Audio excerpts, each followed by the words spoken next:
It's really important to be realistic about your brand and your point of view and what store makes sense for you. So if you're pitching to a store that would never make sense, then they're probably not going to respond or they'll say no. So you wouldn't want to keep pursuing that because maybe it's not the right fit. You're listening to Thrive by Design, business, marketing, and lifestyle strategies for your jewelry brand to flourish and thrive. Let's get started. Welcome to the Thrive by Design podcast, episode 168. Today, I have a wonderful interview with a really amazing new friend that I made, Delia Folk of The Style That Binds Us. Delia is amazing. She is the former buyer for Barneys, New York, and she is a fashionista extraordinaire and knows her stuff when it comes to jewelry. She's been working in fashion in the jewelry space for many, many years and is passionate about jewelry. And so in this interview, we talk about not only how to position your brand so that you can get into luxury retail, but we also talk trend and have some fun in the meantime. I met Delia, and as you're going to find out in the episode, through a mutual friend, someone who is actually on our panel this week at Flourish and Thrive Live, Aggie Burnett. And I'm super excited because we were trying to meet and we couldn't find a date that actually worked to meet for coffee. And I ended up moderating the Jewelry Independent event this summer. And I'm looking through my notes and I see that Delia is actually on the roster. And I was so excited. So we totally hit it off. You're going to be excited because I'm going to have Delia back on the show in a couple of weeks to talk about Fashion Month and jewelry trends that she's seeing in the market, which is going to be awesome. You're going to love it. I hope that as you're listening to this, you're on your way to New York City to join us for Flourish and Thrive Live. And if you aren't coming to New York for Flourish and Thrive Live, then I would absolutely love for you to join us on live stream. Today is the last day that you can get in and get a virtual pass for the event. It is going to be so incredible. We have some amazing speakers. We have an incredible lineup. The theme this year is all about building sales through connection and using your website as your number one selling tool. So we have influencer panels. We have discussions about using video and SEO to drive traffic and sales to your site. And we have so much more. So I am absolutely thrilled. This year is going to be the best Flourish and Thrive Live ever. I am sure of it. So if you haven't gotten your seat and it's not past September 26th when you're listening to this episode, then make sure that you join us with a virtual pass. Today's episode is sponsored by Flourish and Thrive's SOS coaching program. As you've been hearing over the past couple of weeks, we've had some designers on the show who have been, part of our coaching programs over the years at Flourish and Thrive. And it's so fun to watch our designers grow and see their success when they actually get individualized help from us. And this program has been designed specifically to cater towards exactly where you are and what stage you are in your business at this time. And the thing I really love about this program is that it's not a one size fits all program. We work with you on an individualized core path. You get monthly coaching sessions with our coaches. I pop in there and I'm doing 2 group hot seats every single month. And if you're getting the virtual pass, you're going to watch me do some hot seats in action, which is such a blast. And what ends up happening when you can get some eyes on your business that aren't, clouded through the lens of what you're looking through, it helps you kind of not only see clearly, but we can give you step-by-step actions so that you can just literally run with it. And we've seen designers like Kina grow her sales by 400% in just 4 months because she was laying the groundwork for her business for the first part of the year. It's pretty insane. We see designers like Allison who step up and get to the next level and get over their fear of asking for more money for their product. We see designers like Leora getting her business organized and learning how to outsource her production for the first time because her business has grown so much. So there's just so many awesome things that are happening with the designers in this group. And you'll be hearing me chat a lot more over the next few weeks about some of the success stories that we've had. So make sure that you're joining us for our Facebook Lives. And if you're interested in learning more about SOS, head on over to flourishthriveacademy.com/SOS and get your application in because we definitely want to consider you for this program that has changed the lives of so many designers already. So I hope you're in. Head on over to flourishthriveacademy.com/SOS to check out all the details. All right, let's dive into this episode with Delia. Well, today on Thrive by Design, I have a really fun guest. She is so vibrant, and I know you are just going to love her from the get-go, and you're also going to become a huge fan of her podcast. Welcome to the show, Delia Folk. Delia, thanks so much for being here. I'm so excited to be here. Thank you for having me. Awesome. Well, I'm excited to be here. And this is a little bit of a funny backstory about how we were kind of recently introduced. I was introduced by our PR expert over here at Flourish and Thrive to a woman named Aggie. Aggie and I met for some drinks. She's like, oh, you should meet this person, and this person. So the next day, like one of the people that she introduced me to was you. And she was telling me about your podcast. And I was, of course, immediately like subscribed to your podcast because I listened to a ton of them. And started listening to one of your shows about jewelry designer named Mateo. And so I'm like, obviously we had a point of connection there, but we were emailing trying to figure out a date to actually meet for coffee and we couldn't figure it out. So you're like, well, my mom's in town. Let's just like wait until she's gone or like wait till this or X, Y, and Z. And we were both attending the Jewelry Independent Summit and I was moderating half of the event. And I didn't even realize you were going to be there until I was doing some research like the day before, the morning of, and your name popped up. And so I emailed you right away and I was like, hey, looks like I'm going to meet you today anyway. And it was so fun. Anyway, that was a great event, didn't you think? Oh my gosh, I had such a blast. I think the jewelry community is so special and everyone is such a diehard fan. I'm so glad to be a part of it.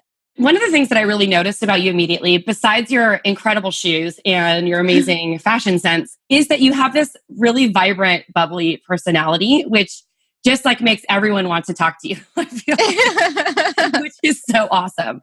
But I want to dive in. Tell us a little bit about your background in luxury retail, a little bit about what you're doing now, etc. Definitely. So I started interning at Versace when I was still in college.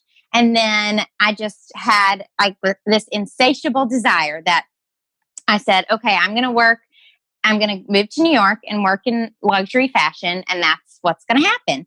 So I had little to no connections to the industry. So I really had to hit the pavement running and make connections and network like crazy. So once I graduated, pretty immediately I got to travel, which was insanely phenomenal. And I'm so thankful. And then in September, I started at Barneys, New York as in cosmetics. And then I also worked on the buying team in ready to wear and now jewelry.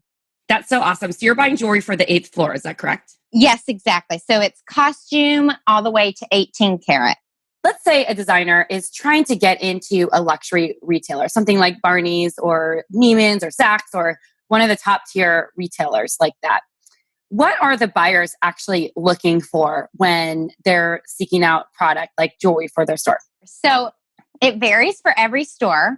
What I'm really looking for is we look at product and brands all day, every day. Even when I'm not at work, I'm on Instagram or whatever. So this is kind of my whole life at this point.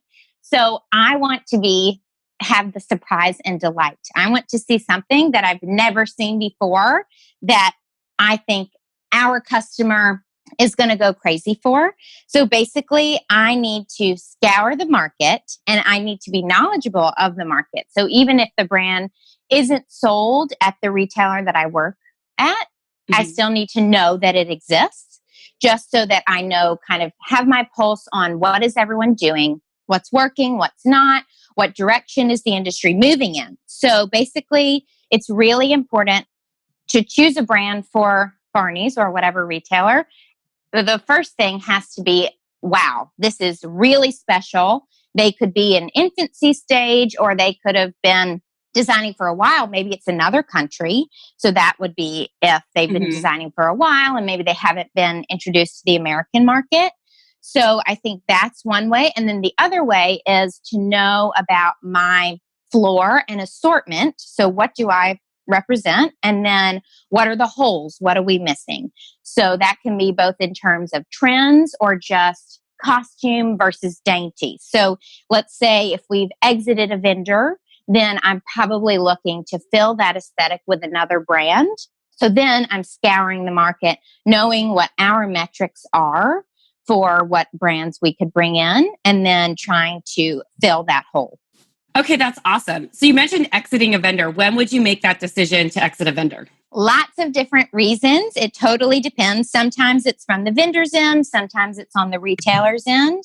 But basically, let's say if your store is really all about exclusivity and they want to launch brands that are little known only to industry insiders, and then let's say maybe that brand chooses to open distribution, then we are less important to them, the retail store. And then, so that could be one situation where that relationship is let go, or maybe they just unfortunately haven't, it's just not working. It doesn't mean that they're not a valid brand, but for some reason, our customer just isn't, it's not selling. So maybe we've tried for a couple of seasons, and then hopefully that would be a mutual decision to exit. So it really depends. It's very political lots of times. Sometimes, even if this is our direction of the executive team and how we want to proceed with what brands we carry, sometimes someone always gets a hall pass. So it's never just a clear cut and dry thing.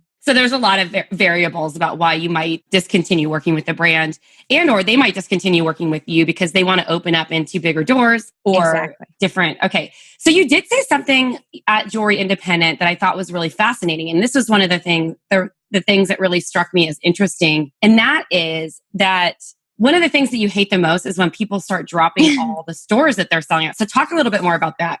Sure. So I think a lot of brands are somehow they don't understand that a lot of retailers, basically everyone wants to discover the latest and greatest. So you want to be the first to market with this brand and introduce your customer to that. And it's your stamp of approval saying, we believe in this brand. So I am pitched all the time through email and all these different ways, different brands. And so the first question I ask is, okay, send me your lookbook line sheets. And also, what is your current in-store and online distribution? So if they come back to me and I think they think that I want to hear that they're in all these different stores. But what I want to hear is that they're not in a lot of doors, or maybe they're just selling on their website and a couple specialty retailers. So it's this weird thing where they think I want to hear something, but I actually want to hear the opposite. So that is really interesting to hear, because that was the thing that really kind of blew my mind, because I was always told that, like, you want to appear to be like not necessarily bigger than you are, but like you can handle it. And so like having a pretty open distribution or having a lot of stores that you're distributing to would look better to a store like Barneys, but it actually looks worse. That's so interesting. Mm-hmm. Yeah, I love that. Okay, so you mentioned this already. You look at designer brands all day and your eyes must cross sometimes looking at so much of the product. What are some of the things that get you to say, oh, this brand is ready to sell in a luxury retail store or a retailer like Barneys? So it can really be even infancy. So if we spot potential, even if they're not necessarily ready, we have the tools, we can guide them. So it can start very early, or maybe we need to see that any store will probably sometimes want to see a couple of seasons to make sure they're not totally changing their vision, that each collection that they produce or new pieces, that it's still in the same vein of their aesthetic, and then also that they're delivering consistent product. So that's one reason why if they say keep in touch in future seasons, sometimes in a couple of seasons, they do pick up the brand, but then a lot of times another retailer will come and swoop in while they're playing the waiting game, and then they've lost out on picking up that great brand.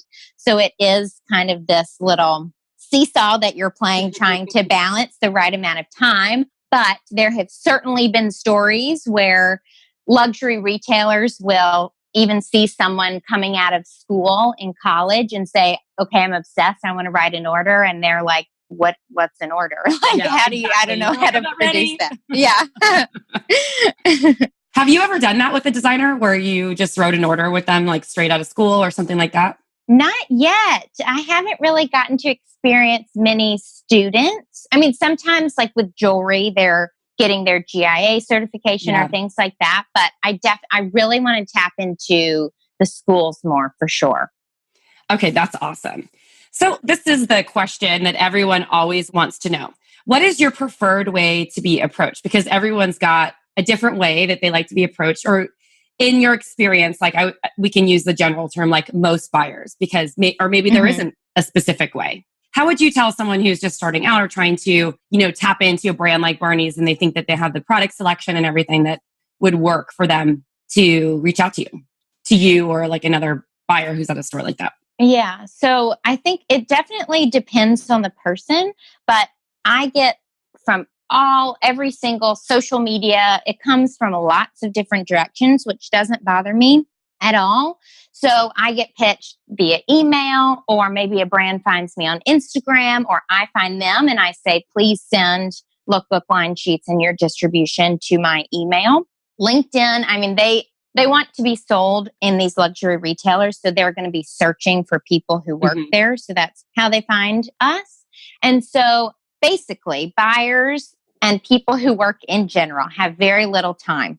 So when you open an email, and it depends, maybe someone doesn't read all of their emails, but I'm very type A and I read all of my emails and they have to all at least be opened. And so I need immediately, very easy to see and access, an attached lookbook and line sheet. I feel like a lot of times recently it's been a link. And when I click on the link, it wants me to sign into my Gmail account or some Google account. And then I don't know what my password is. And I'm not going to spend the time to look in my password app and then sign, so they've already lost me.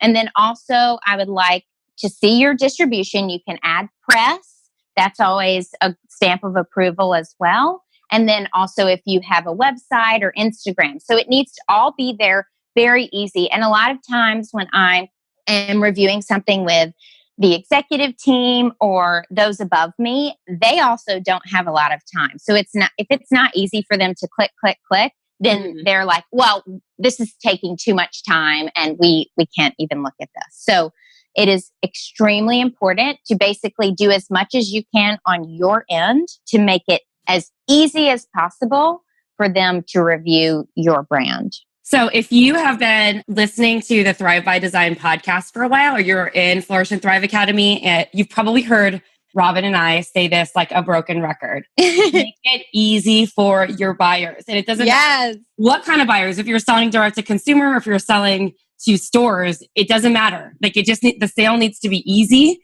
because that's the way to get them to take action. So the next step of this is let's say someone's been trying and they're just not hearing back. Or let's say you see a brand, you're like, well, not yet. We'll wait a season. When is a good, clear sign from a designer to just give up? Oh, they don't have to give up, but meaning if they're not getting not give up on their brand, excuse me. Let's clarify that. But to give up on continuing to reach out to you. Is there I don't know. That's sort of a random question, but people always ask that. So I thought I would ask you. Oh, yeah, definitely. Okay. So if we say this aesthetic, maybe we have this aesthetic covered at this time, but maybe in 1 or 2 seasons, what if we exited the brand that we had that aesthetic and maybe we're looking for it? So it could be, I think seasonally is a good time frame. So if the buyer gives you feedback and then you go back to your collection and you actually implement that feedback, and then you can come back and say, oh, hey, said buyer, I have done this, this, and this per your instructions. And I'm so excited to show you what I've done. So I think that sometimes people call me a lot. So the follow-up shouldn't be so quick. We all need time, breathing room. So if you present the collection, the buyer does in fact review and they respond to you saying, right now we can't proceed, but keep in touch in the future. The future probably means let us know as you develop more pieces or a new collection, etc. Not in 3 days, follow up with me. They're like, not right now, but follow up in the future. Yeah. 3 days later. Do you like it now? Yeah. You said in the future, 3 days is in the future. Oh my gosh. I know, but I think it's also important for brands to be realistic. So you have to understand what these retailers are all about. You can be a detective and you can see, for example, if a retailer if all of the product and brands they're pushing are exclusive to them or whatever it is, maybe they're all about huge costume jewelry or big earrings right now. So it's important for you to understand the lay of the land at that store. What brands do they have? Because if you have a similar aesthetic to what they already have, then they're probably going to say, we can't take you on right now. So basically, it's really important to be realistic about your brand and your point of view and what store makes sense for you. So if you're pitching to a store that would never make sense, then they're probably not going to respond or they'll say no. So you wouldn't want to keep pursuing that because maybe it's not the right fit. So if you really understand the store and what they have, then I think that's also really important. Okay, that's amazing. So you're buying for Barneys right now. I have two questions that are like sort of the same. Do you, or sort of in the same vein, maybe is the best way to put it. The first question is, do you focus on primarily trend or not? And also, like, I want to hear about like what are some of your favorite trends that are coming up for this? Oh, sure. Okay, so trend. Okay, so it's important to have trends and classic. What's very interesting about jewelry is that you have your core collection that lives on forever and never goes out of style. So a store may have one piece for a year or something before they sell it, and then it sells, but it just because it's been there for a year doesn't mean that it's out of style. But it's also really important to have the trends in your assortment and collection. So that's when I am seeing, okay, so I'm talking to the store managers, and it's also important for me to know what's happening on the street style at Fashion Month, also seeing what are influencers wearing, knowing the Instagram space and the social space, and then also on the runways, what are designers featuring with jewelry, because that's definitely going to trickle down. So then you take all of that feedback and insight, and then you can go to your designers and say, okay, I think this trend makes sense for you. Do you think you would add it to your collection with your same point of view? And then, or maybe no, it doesn't make sense for anyone. So then you're scouring the earth to find a brand that does have that aesthetic. Okay, cool. You talked a little bit about this before. I've heard you say it, but I'd love to hear your view on this. Like, how do you push designers to kind of see your point of view if you're like trying to get them to do a trend piece and they're resistant? Like, how do you kind of get them on board with that? I know. Usually, sometimes there's definitely pushback, and usually they do end up taking the feedback into consideration and actually implementing it. So I think just working with them, making them feel comfortable, letting them know, okay, the sales associates are getting asked this every single day, and we would love for you to be the go-to person. So I think really just working with them, making them feel comfortable, pushing them as far as you think that they'll be pushed, and then know when to step back and then come back and say, okay, but we really want you to do this trend. Yeah. So I think that no one wants to be pushed out of their comfort zone, but we as a store and the employees at the store, at these luxury retailers, have such experience, years of experience, and also insight that when you're a brand or a designer, maybe you're so siloed into your own world and line that it's hard to kind of see through the woods. So if you just trust and try and implement it, and you'll probably be glad that you did, and it will benefit both parties. Okay, awesome. What are some of your favorite trends that are coming up for this season? Well, it's still all about the ear. Yes. It has been for a couple seasons now. So still statement earrings, which not necessarily for daytime. So that's great for going out. And then it's so much about the hoop, all about the hoop. So having a variety of price points and a variety of sizes, thickness, all of the things. Everyone is wearing hoops right now. All about the hoops. I love it. They're back. Yes, that has been going on for a year. And then colored stones people are into instead of just white diamonds, and also rose gold and black diamond people are buying into.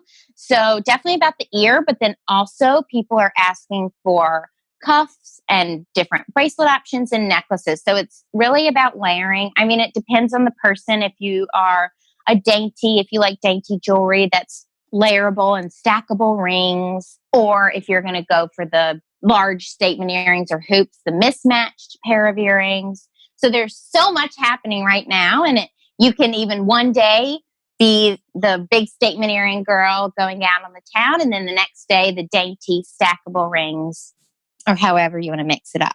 I love it. Well, thank you for sharing that. I know that's going to be helpful with the designers who are curating their fall and then even spring collect. Do you see that some of those trends going into spring?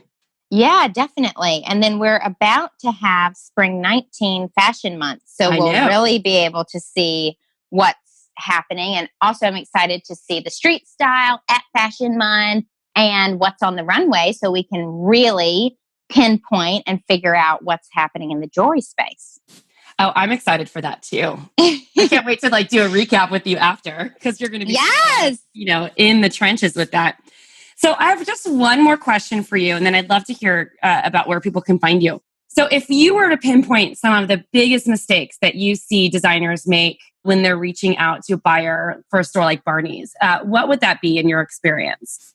Okay, so biggest mistakes would be not quickly, within 5 seconds, being able to find the information that we need. Mm-hmm. And then I think also just in terms of a website, it's really important, especially for your customers. Sometimes if we're reviewing a brand and we can't find the line sheets or whatever it is, and we go to their website and it's difficult for us if they just have collection or something or lookbook, but they don't have the prices. So that's not a good experience for the buying team that's trying to review your brand, but also the customer.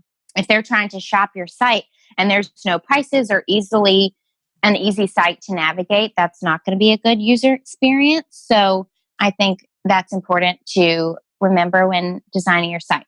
Another is what I find a lot, unfortunately, when I'm reviewing line sheets is not seeing a strong point of view. So I see brands and I can pinpoint, oh, that's this brand. That's inspiration from this brand. And it's kind of like copies. That doesn't help anyone. And it's really frustrating to the retailer. And that's an immediate no. And it's, of course, going to be frustrating to the brand that is the similar vein. So that's another reason why having such a strong point of view, and when your customer thinks about it, when the retailer, and if they see a piece, whether it has your logo or not, they need to say, oh, that's that brand. I can see it. Or if someone is wearing it in a picture and maybe it's not tagged, you would know that is the brand. But all these copies and having your collection all over the place. A lot of line sheets I see are 80 pages and it's everything you could have ever come up with before, So I think there's lots and lots of mistakes being made, unfortunately, but that's when I try and tell the brand, okay, I really need you to tell me what are your key pieces? And then you should probably take away a lot of these styles that are pretty generic and just anyone can kind of create. Okay, that was amazing, amazing feedback. So thank you for that. And I want to highlight a few things. Innovation in design, having a really strong point of view. This is something that we teach in our Laying the Foundation course, which is so important, that design point of view or signature style, as we call it as well.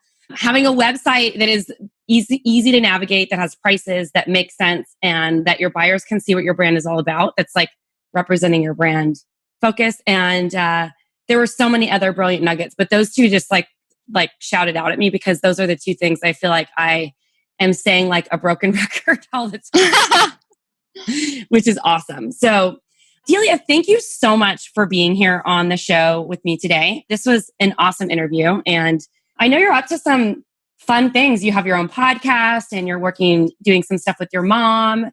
In addition, I don't know how you do it all, girl. So tell us a little bit more about some of your other projects. Yes, I'm so excited. So my mom and I have a brand. It is a media company called The Style That Binds Us. And we have a YouTube channel, podcast, and blog. So everything can be found on thestylethatbindsus.com. And then on Instagram and social channels, I'm at Delia Folk, DELAAFOLK, and then at The Style That Binds Us. Amazing. Well, thanks for being here today. We'll definitely have links to your Instagram and your YouTube channel and everything else here on the show notes. And you're just amazing. Thanks for being here, Delia. Oh, thank you for having me. I've been listening to your podcast and loving it. Oh, thanks, honey. I'll talk to you soon. Bye. Bye. Thank you so much for listening to Thrive by Design today. It has been my pleasure to bring the show to you. Make sure that if you are interested in really upping your game, getting your website working for you as your number one sales tool, being able to leverage everything that the power of online marketing really has to help grow your business, whether you're selling your products offline or on, come join us for SOS. It is an amazing program. You can apply today by heading on over to flourishthriveacademy.com/SOS. And we'll also have links to do that over in the show notes. And then make sure that you give some love to our guest today, Delia Folk. You can find her on Instagram at The Style That Binds Us or at Delia Folk. And make sure that you subscribe to her YouTube channel. You're going to love what they have to offer. They're going to be talking about trend and styling advice. And I know that you guys are always asking about trends, so make sure that you check them out. All right, I'm going to sign off till next time. This is Tracy Matthews. See you later.